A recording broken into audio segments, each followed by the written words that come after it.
ہندوستان کی پارلیمنٹ کے دونوں ایوانوں میں آج اپوزیشن کی جانب سے نیٹ پیپر لیک کا مسئلہ اٹھائے جانے پر حکمران اور اپوزیشن نے جم کر ہنگامہ کیا۔ ہندوستانی میڈیا کے مطابق لوک سبھا میں قائد حزب اختلاف راہل گاندھی نے نیٹ پیپر لیک کا معاملہ اٹھایا، انہیں سے روک دیا اور کہا کہ آپ اس معاملے کو صدر کے خطاب پر بحث کے دوران اٹھا سکتے ہیں۔ تاہم راہل گاندھی کا اصرار تھا کہ اس مسئلے کو صدر کے خطاب پر بحث سے قبل ہی پارلیمنٹ میں اٹھایا جانا چاہیے۔ راہل گاندھی کا کہنا تھا کہ وہ ہندوستان کے طلبہ کو مشترکہ پیغام دینا چاہتے ہیں، اسی لیے ہم نے پارلیمنٹ میں طلبہ کے مسئلے پر تفصیلی بحث و گفتگو کا مطالبہ کیا ہے۔ اسپیکر کی جانب سے راہل گاندھی کے مطالبے کو تسلیم نہ کیے جانے پر اپوزیشن ارکان نے ہنگامہ شروع کر دیا۔ راجیہ سبھا میں بھی اس مسئلے پر شدید ہنگامہ آرائی ہوئی۔ میڈیا ذرائع نے تل ابیب میں ایک کار بم دھماکہ ہونے کی خبر دی ہے۔ المیادین کی رپورٹ کے مطابق صہیونی میڈیا نے شمالی تل ابیب میں واقع ہرتزلیہ علاقے میں ایک کار بم دھماکے کی رپورٹ دی ہے۔ بعض رپورٹوں کے مطابق اس دھماکے میں ایک شخص ہلاک اور کئی دیگر زخمی ہوئے۔ ابھی تک اس سلسلے میں مزید تفصیلات سامنے نہیں آئیں۔ چند روز قبل بھی میڈیا ذرائع نے جنوبی تل ابیب میں ایک دھماکے کی خبر دی تھی۔ صہیونی حکومت کے ٹی وی چینل 12 نے اعلان کیا ہے کہ دھماکہ جنوبی تل ابیب کے روفوت کالونی میں ہوا ہے۔ صہیونی میڈیا ذرائع کی رپورٹ کے مطابق اس دھماکے کے زخمیوں کو کابلان اسپتال منتقل کیا گیا ہے۔ صہیونی فوجیوں نے شہر غزہ کے علاقے شجاعیہ پر وحشیانہ حملہ کیا ہے۔ صہیونی میڈیا نے دعویٰ کیا ہے کہ صہیونی فوج نے یہ حملہ شجاعیہ میں القسام بریگیڈ کے مجاہدین کی واپسی کی اطلاع ملنے کے بعد کیا ہے۔ اس درمیان الجزیرہ نے شجاعیہ پر صہیونی فوج کے شدید فضائی حملے اور گولہ باری کی خبر دی ہے۔ فلسطینی ذرائع نے شجاعیہ پر صہیونی فوجیوں کے حملے میں متعدد فلسطینیوں کے شہید اور زخمی ہونے کی اطلاع بھی دی ہے۔ فلسطینی ذرائع نے اسی کے ساتھ شجاعیہ سے دسیوں ہزار فلسطینیوں کے نقمکانی کی خبر دیتے ہوئے عالمی برادری سے مطالبہ کیا ہے کہ شجاعیہ کے عام شہریوں بالخصوص بچوں کے تحفظ کے لیے فوری اقدام کرے۔ دوسری جانب فلسطین کے اسلامی استقامتی محاذ کے مجاہدین نے صہیونی فوجیوں کے مراکز پر سنگین حملے کیے۔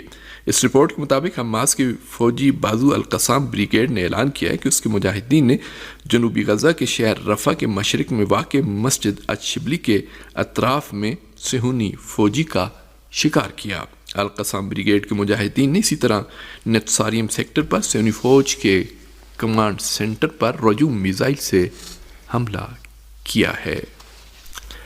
ہندوستان کے دارالحکومت دہلی میں مسلسل دوسرے روز بھی موسلادھار بارش کے باعث سڑکوں پر پانی بھر گیا، جس سے عام شہریوں کو مشکلات کا سامنا رہا۔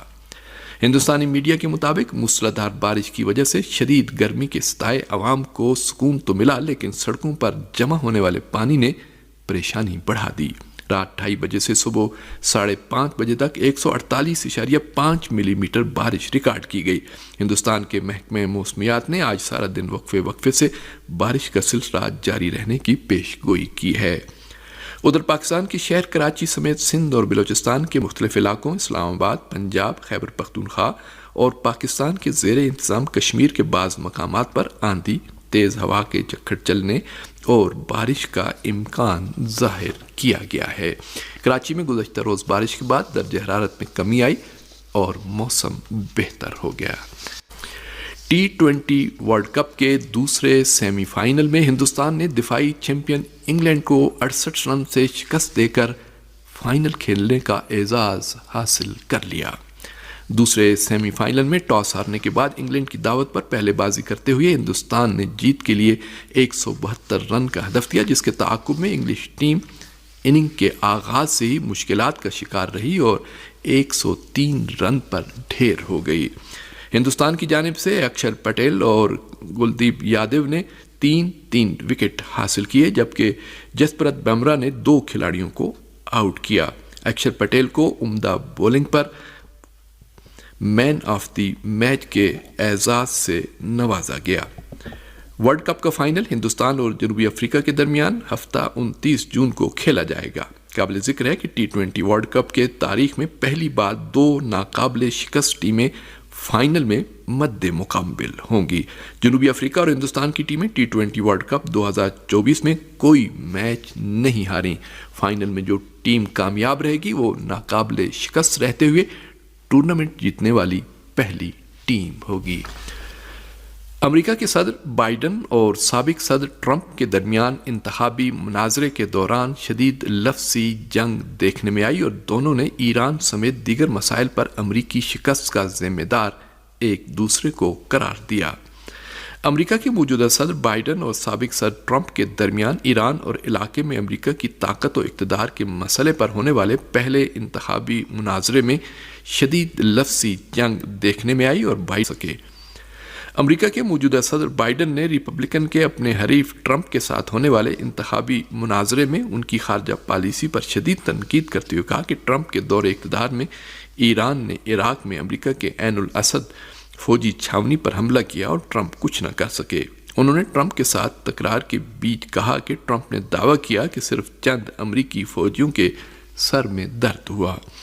ایران کے معاملے پر دونوں کے درمیان لفظی جنگ کی شدت اس قدر تھی کہ نام نہاد متمدن امریکی معاشرے کے موجودہ اور سابقہ صدور نے ٹی وی اسکرین پر دنیا کے سامنے ایک دوسرے سے ہاتھ تک نہ ملایا۔